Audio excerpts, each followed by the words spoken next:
बिस्मिल्लाहिर्रहमानिर्रहीम अस्सलाम वालेकुम। आप देख रहे हैं एमजेएच स्टूडियो अपने होस्ट मोहम्मद जमाल के साथ। सऊदी अरब के तमाम बैंकों से सऊदी रियाल का ताज़ा तरीन रेट लेकर आपकी खिदमत में हाजिर हूँ।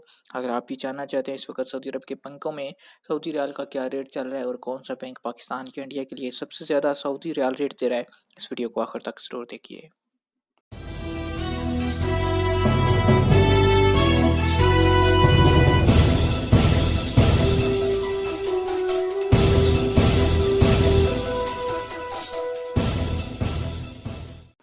सबसे पहले आगाज़ करेंगे तहवील अल राजी के रियाल रेट का। तहवील अल राजी आज इस वक्त पाकिस्तान के लिए जो एक रियाल का ओपनिंग रेट दे रहा है वो है 41 रुपये और 3 पैसे का। और अगर बात करें तहवील अल राजी के इंडिया के लिए ओपनिंग रियाल रेट की, तो इंडिया के लिए इस वक्त अल राजी बैंक का जो ओपनिंग रियाल रेट चल रहा है वो 17 रुपये और 80 पैसे है। दूसरे नंबर पर हम बात करेंगे क्विक पे एनसीबी अल अहली बैंक की। अगर आप अल अहली बैंक एनसीबी की किसी भी एटीएम से पैसे पाकिस्तान रवाना करेंगे, तो पाकिस्तान के लिए इस वक्त उनका जो एक रियाल का ओपनिंग रेट चल रहा है वो है 40 रुपये और 7 पैसे का।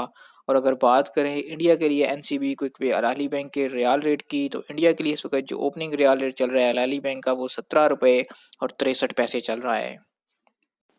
तीसरे नंबर पे इंजाज़ बैंक आज पाकिस्तान और इंडिया के लिए जो ओपनिंग रियाल रेट दे रहा है वो कुछ यूँ है कि पाकिस्तान के लिए इंजाज़ बैंक का इस वक्त एक रियाल का ओपनिंग रेट चल रहा है 41 रुपये और 5 पैसे का।